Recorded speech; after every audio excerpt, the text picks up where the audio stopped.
गुरुर्ब्रह्मा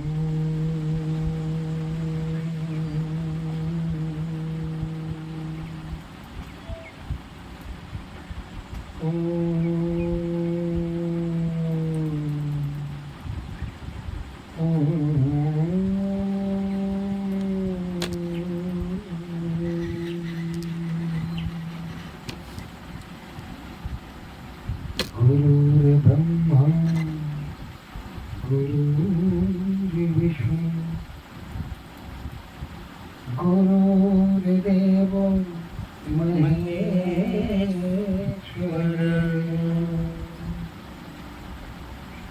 गुरुं साक्षात् परब्रह्म तस्मै श्री गुरुवे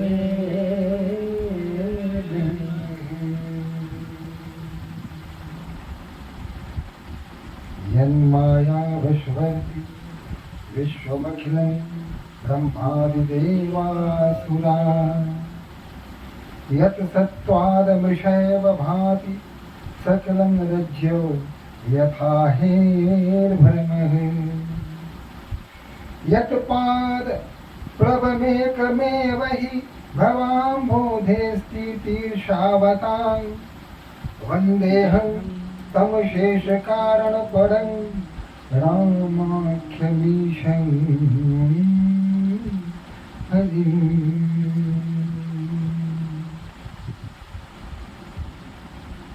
बन्धो गुरुपदकं कृपा सिन्धु नररूप हर महामोहितं पुण्य जासु बचन रविकर निकर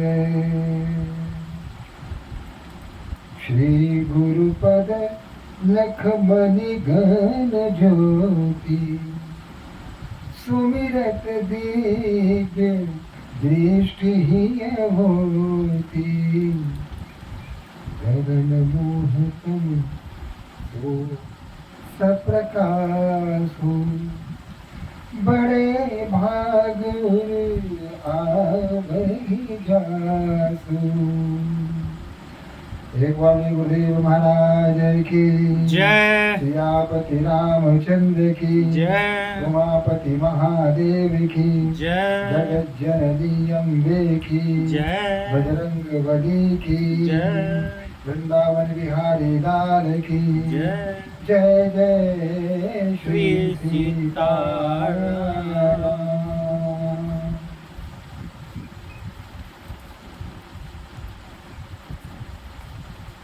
भगवान शिव ने प्रथमतः ही कह दिया था महर्षि नारद को, मुझे जो कह दिया तो कह दिया, लेकिन भूल कर भी यह बात भगवान श्री हरि के सम्मुख मत कहना, नहीं तो संकट में पड़ जाओगे। ना ओ मार चरित शंकर ही सुनाए, सुनाया ठीक है, अति प्रिय जान महेश सिखाए। महर्षि नारद को अत्यंत प्रिय मानकर अपना समझकर भगवान शिव ने उन्हें सीख दी, उन्हें शिक्षा दी, उन्हें बताया। कहा पहले तो कहा कि ये जो रोना रो रहे हो, काम की बढ़ाई प्रारंभ तुमने शुरू कर दी है, काम से राम का दूर दूर तक कोई संबंध नहीं है। कहा तुम राम को भजने वाले एक काम के चक्कर में क्यों पड़ गए? बार बार बिलबो मुनि तो ही, मैं तुमसे प्रार्थना करता हूँ बार बार, हे महर्षि नारद, मैं आपसे प्रार्थना करता हूँ कि जिन यह कथा सुना बहु मोही, ये कहानी मुझे मत सुनाओ। काम ने क्या किया, कैसे तुमने जीता, तुम्हारे दिमाग में मस्तिष्क में क्या काम ने घर कर रखा है, यह कथा मत सुनाओ। इसके प्रति मेरी कोई अभिरुचि नहीं है। लेकिन फिर भी उनकी उत्सुकता थी, मन ही मन सोच रहे थे कि जल गए, भगवान शिव जल गए, कामदेव पर इन्होंने विजय प्राप्त की थी, लेकिन क्रोध में आकर उन्होंने भस्म भी कर दिया था। लेकिन मैंने कामदेव को पराजित तो किया, उसे भस्म नहीं किया, मैं क्रोध में नहीं आया। हमारी श्रेष्ठता से भगवान शिव जल रहे हैं। शिव तो सब समझते हैं, त्रिकालदर्शी, उनसे बड़ा कोई चीज छिपी रह सकती है? कदापि नहीं। तिमि जनी हरही सुनावहु कबहु।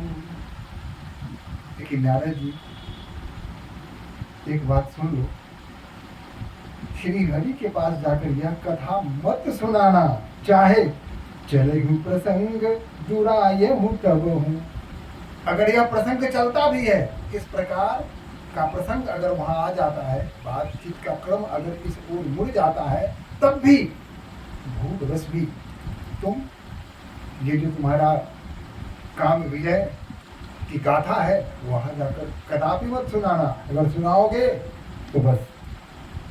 लेकिन कहाँ मानने वाले थे? चले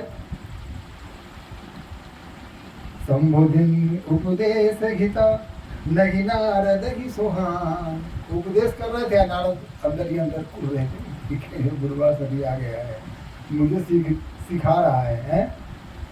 उनके मन में कोई बात आ नहीं रही थी, समझ नहीं रहे थे। भरद्वाज कौतुक सुनहु हरि इच्छा भगवान। ईश्वर को जो करना है, परमात्मा को जो करना है वो करेंगे ही, क्योंकि जब विवेक समाप्त हो जाता है, अविवेक प्रभावी हो जाता है, ऐसी स्थिति में मनुष्य सोचने विचारने की क्षमता पूरी तरह खो देता है। महर्षि नारद के साथ भी यही हुआ। अहंकार ने उनके हृदय में अपना अड्डा जमा लिया था, घर कर दिया था। उस अहंकार को निकलना बड़ा मुश्किल था। भ्रम में जी रहे थे, यही सब हुआ। शंभु बचन मुनि मन नहीं भाए, तब विरंच के लोक सिधाए। शंभु की जो सीख थी उनके मन में नहीं भाया। किसी तरह कहा कि ना यहाँ हमारी दाल गलने वाली नहीं है, ये शिव हमारी बात सुनने वाली नहीं है, ये तो प्रवचन कर रहे हैं, मुझे ही सिखा रहे हैं, मेरी बात तो सुन नहीं रहे हैं। मैंने इतनी बड़ी उपलब्धि प्राप्त की है, उस उपलब्धि को इनके समक्ष रखना चाहता हूँ, ये सुनना नहीं चाहते हैं। तो इस तरह जो कुछ भी भगवान शिव ने कहा, अनिच्छा से, बिना मन के ब्रह्मर्षि ने सुनी, लेकिन उनके हृदय तक वह बात घुस नहीं सकी, उस बात को वो पचा नहीं सके, और वहां से चले गए ब्रह्मलोक। ब्रह्मलोक गए तो और भी देवताओं को बताया होगा। फिर दूसरे दिन चल पड़े। भगवान श्री हरि को बताए बिना भला कैसे रह सकते थे। चल पड़े भगवान हरि से मिलने। अब वहां नारद भगवान जाते हैं, नारद ऋषि जाते हैं, तो भगवान तो सब कुछ जानते हैं, वो तो समझ गए। फिर भी हर्षि मिले उठ रमा निकेता। हर्षि मिले उठी रमा निकेता। हर्षि प्रसन्नता से उठे, अपने स्थान से खड़े हो गए। भगवान श्री हरि अपने स्थान से खड़े हो गए और प्रसन्नता पूर्वक बैठे आसन ऋषि ही समेता। और उनको दौड़ के उनके पास गए, कहा कि आइए आइए ऋषि आइए, और बड़े प्रेम से आदर के साथ ऋषि को अपने सामने आसन पर बैठाया, अपने समकक्ष आसन पर बैठाया। नारद ऋषि कभी भगवान श्री हरि के साथ नहीं बैठा करते। कौतुक देखिए यहाँ, भगवान श्री हरि हर्षि उठे मिले उठी रमा निकेता। हर्षित होकर के उठे अपने स्थान से और महर्षि नारद की तरफ 2 कदम बढ़े। वहां महर्षि नारद क्या करते? भगवान श्री हरि के चरणों पर गिर पड़ते, वंदना करते, स्तुति करते। लेकिन ऐसा उन्होंने कुछ नहीं किया। नमस्कार किया, सब कुछ किया, लेकिन वहां उनके मन में यह भाव था, हम किसी से कम नहीं। यह भाव उनके हृदय में था। इस भाव के कारण झुके नहीं और भगवान श्री हरि ने उन्हें अपने आसन पर अपने साथ बैठाया और वो जाकर बैठ भी गए।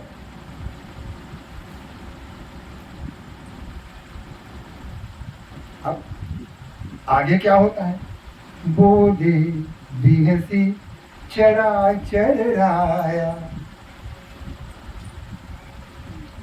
हर्षित मन करो, उल्लास के साथ, प्रसन्नता के साथ, चराचर जगत के जो नाथ है, स्वामी है, उन्होंने कहा, क्या कहा? बहुत दिनन किन्ही मुनि दाया। मुनिवर, बहुत दिनों के बाद आपने हम पर दया की, आपने कृपा की। कहाँ रहे इतने दिनों तक? अब व्यंग्य देखिए, आपने दया की। दया कौन करता है? दया निधान कौन है? भगवान श्री है।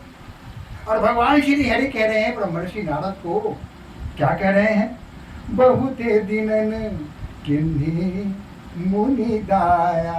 बहुत दिनों के बाद आपने हम पर दया की है, आपने कृपा की है, आने की कृपा की है, बैठाया अपने साथ।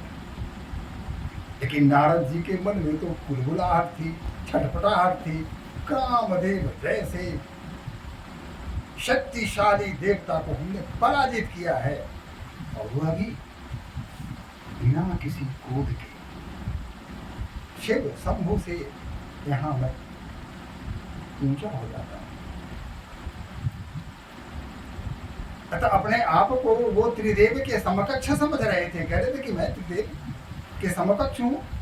भगवान शिव ने कामदेव को भस्म कर दिया था, क्रोध में आकर के हमने कामदेव को क्षमा कर दिया, लेकिन मैंने पराजित कर दिया। तो यहाँ इस बात की आकुलाहट थी, छटपटाहट थी कि भगवान हरि को कैसे हम इस बात को जल्दी जल्दी समझा दें। कहा, काम चरित नारद सब भाखे। अब जो घटना हुई थी क्या, भगवान आपकी कृपा है। तो वहां मैं गया, एक आश्रम देखा, सुरभित पवन वहां चल रही थी, त्रिविध बयान चल रही थी, चारों तरफ चतुर्दिक वातावरण अत्यंत कौतुक भरा हुआ था। वहां जाते ही मैं समाधि में आ गया, तपस्या में लीन हो गया। और कामदेव जिसे इंद्र ने भेजा था, उसने मेरी तपस्या को भंग करने के लिए क्या कुछ नहीं किया, तीर पर तीर चलाता रहा, आक्रमण पर आक्रमण करता रहा, लेकिन आपकी कृपा से मेरा कुछ भी नहीं बिगाड़ सका वो।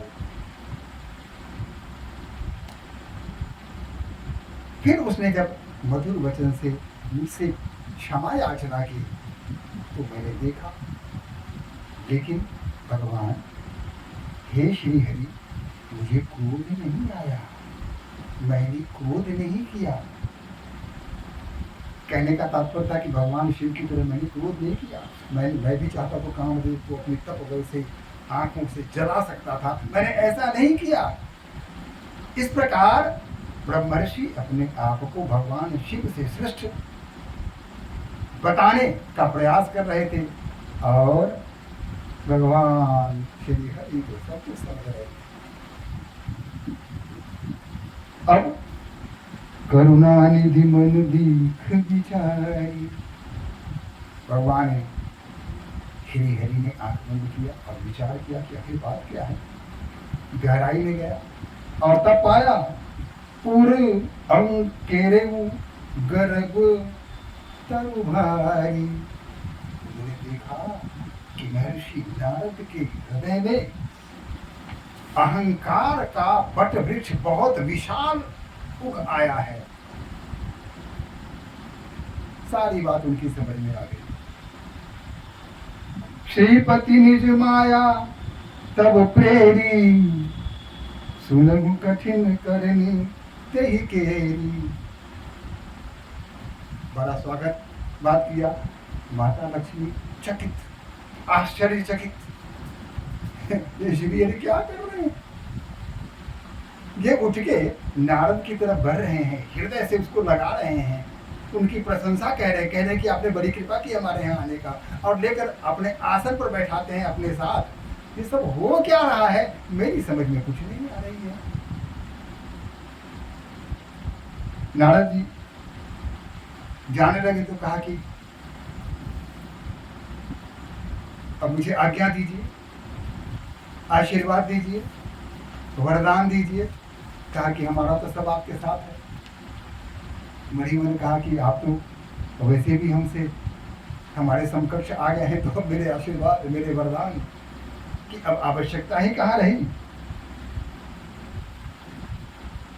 खैर उन्होंने कहा श्री हरि ने कि मैं वही करूँगा जो आपके हित के लिए होगा, आपके लिए जो शुभ होगा, जिससे आपकी भलाई हो, जिससे आपका कल्याण हो, तो वही कार्य मैं आपके साथ करूँगा। और फिर अपनी माया को उन्होंने प्रकट कर दिया। अपनी माया को प्रकट किया तो क्या हुआ, एक बहुत सुंदर नगर का निर्माण कर दिया। अब उससे पहले यहाँ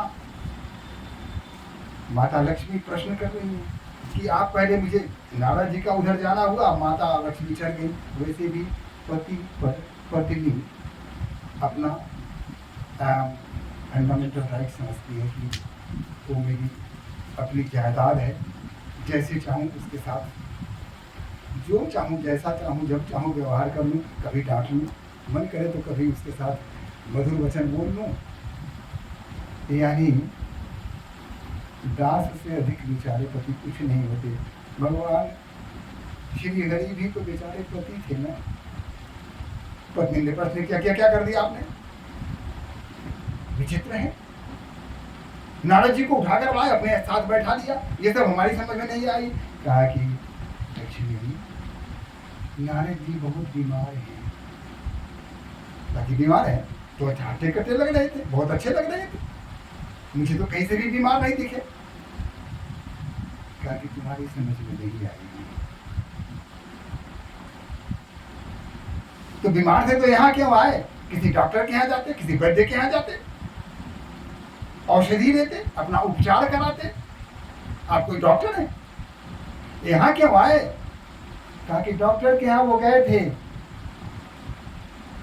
डॉक्टर ने जांचा था, परखा था, देखा था, वैद्य ने नाड़ी देखी थी, गहन परीक्षण के बाद डॉक्टर ने इनके लिए औषधि दी थी कि इस दवाई को आप ग्रहण कीजिए। लेकिन इन्होंने उस दवाई को ग्रहण नहीं किया, उसे फेंक दिया। कहा कि वो डॉक्टर कौन था। कहा कि वो वैद्य थे। वंदेहम नित्यं गुरुं शंकर रूपिणं। कहा कि विश्व के जो गुरु रूप है भगवान शिव, उनसे बड़ा वैद्य कौन हो सकता है। उन्होंने इनकी परीक्षा ली, जांचा, परखा, और तब उन्होंने दवा दी थी, उन्होंने सीख दी थी। उस सीख पर ही नहीं गए, दवा नहीं खाए। अगर कोई घाव हो जाए, कोई कहीं थल्ला मार होता है, घाव बढ़ना शुरू हो जाता है, डॉक्टर के पास जाते हैं तो डॉक्टर उसको परखता है, निरीक्षण करता है, देखता है, और उसके लिए वो दवा लिख देता है कि आप ये दवाई खाइए, घाव बैठ जाएगा, बड़ा नहीं होगा, यहीं तक समाप्ति हो जाएगी। लेकिन अगर वह रोगी दवा खाए ही नहीं तो क्या होगा, वह घाव बढ़ेगा। अब वह घाव इतना बड़ा हो जाएगा कि उसको दवा से बैठाया नहीं जा सकता। तो उसका उपचार क्या है। तो उसका उपचार है कि उस बीमारी को थोड़ा और बढ़ा दिया जाए और फिर चीर फाड़ करके, ऑपरेशन करके उसको ठीक किया जाए। तो अब जो वह घाव है, महर्षि नारद का घाव अब इस योग्य नहीं रहा कि उसको दवा दी जाए। दवा की अब कोई सुनवाई नहीं। जब दवा खानी थी, उन्होंने दवा नहीं खाई, दवा फेंक दी। अब दवा का कोई असर होने वाला नहीं है। अब तो यही है कि उनके रोग को तो आप इसलिए बढ़ा रहे थे, उनकी प्रशंसा कर रहे थे कि हाँ, उनकी प्रशंसा कर रहा था, उनकी हाँ में हाँ मिला रहा था, इसलिए कि रोग थोड़ा और बढ़ जाए। और अब बढ़ गया है रोग, अब चीर फाड़ करने की स्थिति आ गई है। अब उनका ऑपरेशन होना ही होना है। कहा कि धन्य हो महाप्रभु, आपकी करनी आप ही जाने। आपको समझना इतना आसान नहीं है। लेती लेती नेति नेति करु वेद पुकारा। वेद भी कहता है कि मैं उनके संबंध में और कुछ नहीं जानता हूँ, मुझे उनके संबंध में कोई ज्ञान नहीं है। जहाँ वेद भी निरुत्तर हो जाए उसको मैं क्या समझूंगी। माता लक्ष्मी ने यह बात कही और वहाँ से हमारे महर्षि नारद बाबा चले। जहाँ कुछ नहीं था, अभी अभी वहीं से होकर आए थे वैकुंठ धाम भगवान श्री हरि से मिलने। जहाँ कुछ भी नहीं था, मरुस्थल था, बालू ही बालू था, कुछ भी नहीं था। वहाँ देखते हैं कि सुंदर नगर बन चुका है। हरि माया से सुंदर नगर बस चुका है। वहाँ के नगर के जो राजा हैं उनकी संख्या में बहुत सारी दास दासियां हैं, अच्छी खासी सेना है, चारों तरफ सब कुछ प्रबंध, बेहतर प्रबंध है। और बंधन वार लगाए जा रहे हैं, पताखे लगाए जा रहे हैं, आम के पल्लव को टांगा जा रहा है, चारों तरफ सजावट की जा रही है। टेंट हाउस को बुलवा लिया गया है, चारों तरफ टेंट हाउस वाले अपना अपना काम कर रहे हैं। कहीं फूल सजा रहे हैं, कहीं पत्ती सजा रहे हैं, कहीं कुछ कर रहे हैं। चारों तरफ यह काम हो रहा है। जब इस स्थिति को महर्षि नारद ने देखा तो पूछा, ये क्या कर रहे हो भाई। अब उनके मन में यह भाव आना था कि अभी अभी तो मैं यहाँ से गया हूँ, यहाँ कुछ भी नहीं था, अचानक ये नगर कहाँ से आ गया। ऐसा कुतूहल उनके हृदय में नहीं उठा, ऐसी सोच उनके हृदय में नहीं आई। और वह जो भ्रमित नगर था, स्वप्न का नगर था, माया की जो नगरी थी, उसको ही सत्य समझ बैठे और कहा कि ये सब क्या कर रहे हो, क्यों कर रहे हो। तो एक सेवक ने बताया कि इस नगर के राजा, जिनका नाम शील निधि है, बड़े प्रतापी राजा हैं। उनकी पुत्री है जिनका नाम विश्वमोहिनी है, अत्यंत अपने अनेक सुंदरी है, उससे सुंदर तो कोई हो ही नहीं सकता है, अत्यंत रूपवती है वो। उसी विश्वमोहिनी का स्वयंवर होने जा रहा है। देश विदेश के राजा महाराजा आमंत्रित हैं और उनका स्वयंवर यहाँ होगा। इस तरह की बात उन्होंने उस सेवक ने बताई। अब मन में तो उत्सुकता, कहा कि अच्छा, एक तो जब नगर देखा, चारों तरफ नगर की शोभा देखी, नगर में जो व्यवस्था थी, उन सारी व्यवस्थाओं को उन्होंने देखा, तब भी उनके हृदय में कोई संदेह उत्पन्न नहीं हुआ, क्योंकि अहंकार और भ्रम में उनकी मति मार दी थी। सोचने समझने की शक्ति क्षीण हो चुकी थी, माया के वशीभूत हो चुके थे। अतः सबको सत्य माना और उनके मन में आया कि जरा आगे बढ़ के देखते हैं क्या होता है। आगे बढ़े तो राजा से मुलाकात हुई। कहा कि हमको राजा से मिला, राजा के पास गए। अब राजा ने क्या किया, आनी दिखाई नारद ही भूपति राजकुमारी, कहु नाथ गुण दोष सब, यही के हृदय विचारी। जब नारद जी गए तो राजा शील निधि हर्ष के साथ, आनंद के साथ उठे और आकर इनकी चरण वंदना की कि धन्य हो ऋषि, बहुत ही शुभ घड़ी पर आपका आगमन हुआ है। अब मुझे लगता है कि सब कुछ शुभ शुभ होगा, सब आनंद रहेगा। ऐसी बात शील निधि ने कही और इनको बुला कर ले गया, अपने राजभवन में ले गए और उच्च आसन पर इन्हें बैठाया, इनकी चरण धुलाई की, चरण धो करके चरण वंदना की और तब हाथ जोड़ के कहा कि हे महर्षि, आज मेरी पुत्री का स्वयंवर होने वाला है, अतः आप मेरी पुत्री को जरा देखिए। अपनी पुत्री को उन्होंने बुलवाया। विश्व मोहिनी जब आई तो नारद जी ने ऐसे किसी पर स्त्री पर उनकी दृष्टि नहीं जाती थी, क्योंकि इस तरह की कामना मन में थी ही नहीं।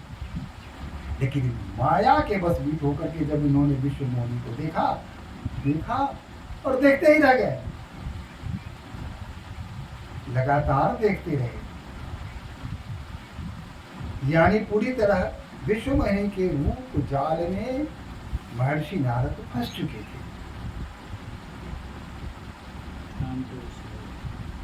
शेरनिधि ने कहा, राजा शेरनिधि ने कहा कि महाराज ऋषिवर, जरा इसका हाथ देखिए और देखिए क्या गुण है क्या दोष है, जरा इसके भविष्य की विवेचना कीजिए। आपसे बढ़ के संत कौन हो सकता है, आपसे बढ़ के ऋषि कौन हो सकता है, आपसे बढ़ के ज्योतिषविद कौन हो सकता है, आप तो त्रिकालदर्शी हैं, आप इसको जरा देखिए। राजा ने जब हाथ देखा कि अरे इसका जो पति होगा वो तीनों लोक का मालिक होगा, वह सर्व शक्तिमान होगा, उससे बड़ा शक्तिशाली कोई नहीं होगा। विश्व सारा चर अचर उनकी वंदना करेगा, चारों तरफ उनके गुणगान होंगे, वह सबसे सुंदर होगा, सबसे योग्य होगा, सबसे गुणवान होगा। जब हाथ में देखा तो ऋषि ने कहा कि अच्छा, अब लिखा हुआ है हाथ में कुछ और, ऋषि माया के वशीभूत होकर समझ रहे हैं कुछ और। ये सोच रहे हैं कि जिस व्यक्ति से इस युवती का विवाह होगा वह व्यक्ति तीनों लोक का स्वामी बन जाएगा। ये चराचर, ये सारी सृष्टि है, तीनों लोक 14 भुवन, ये सब उसके अधीन हो जाएंगे, उससे जीतने वाला कोई नहीं होगा, वह अजात शत्रु होगा। कहा कि वाह, यही तो अवसर है, अगर इस कन्या से मेरा विवाह हो जाए तो जो ये त्रिदेव हैं उनके समकक्ष में आकर खड़ा हो जाऊंगा, फिर हमसे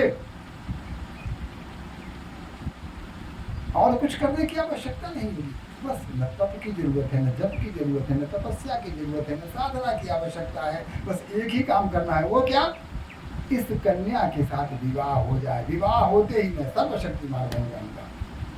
यह भाव उनके हृदय में आया। जैसे तैसे आशीर्वाद दिया और भगवान से प्रार्थना करने की, हे भगवान, देखी रूप मुनि विरति विसारी। उसका रूप देखते ही जो उनकी हृदय में विरक्ति का भाव था, जो भी साधना पुण्य था, ब्रह्मचर्य था, वो सब भूल गए, सब खत्म हो गया।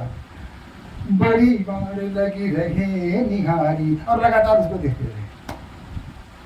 लक्षण तासु बिलो की भुलाने, हृदय हर्ष नहीं प्रकट बखाने। लक्षण उसके जब देखे तो सारी बात समझ में आ गई, जैसा मैंने आपको बताया, सारे लक्षण शुभ थे और मन ही मन हर्षाने लगे गया। इस बालिका से, इस कन्या से अगर मेरा विवाह हो जाए तो मैं सर्वशक्तिमान बन जाऊंगा, फिर त्रिदेव की श्रेणी में आ खड़ा होऊंगा। आखिर मुझ में और शिव में अंतर ही क्या है, वो भी कामदेव को पराजित कर चुके हैं, मैं भी पराजित कर चुका हूँ। उन्होंने क्रोध में आकर भस्म कर दिया था काम को, मैंने उसे क्षमा कर दिया। अगर कुछ ऐसे मामले देखे जाए तो उसमें मैं भगवान शिव से अपने आप को श्रेष्ठ मानता हूँ। इस तरह का भाव उनके मन में था। अब कैसे इस कन्या को प्राप्त किया जाए, इस चक्कर में लग गया। अब वहां से निकल पड़े। अब उनके मस्तिष्क में, हृदय में न राम है, न नारायण है, न शिव है, न शिव भक्ति है, कुछ भी नहीं है। बस एक ही मात्र वह कन्या है। और उस कन्या को प्राप्त करने के लिए क्या किया जाए, एक तरह तरह के विचार, योजनाएं उनके मन में आ रही हैं। और उसी में वो लगे हुए हैं, जा रहे हैं। कहा कि कैसे होगा, कैसे होगा वह कन्या, उस कन्या को प्राप्त करना हमारा एकमात्र उद्देश्य हो गया है। चाहे जो भी विधि हो, उस विधि को अपनाकर उस कन्या को प्राप्त किया जाए। तो आगे कल संध्या को आज आइए भगवान श्री हरि का नाम जाप करते हैं। श्रीमन्नारायण नारायण नारायण, श्रीमन्नारायण नारायण नारायण, श्रीमन्नारायण नारायण नारायण, श्रीमन्नारायण नारायण नारायण, श्रीमन्नारायण नारायण नारायण, श्रीमन्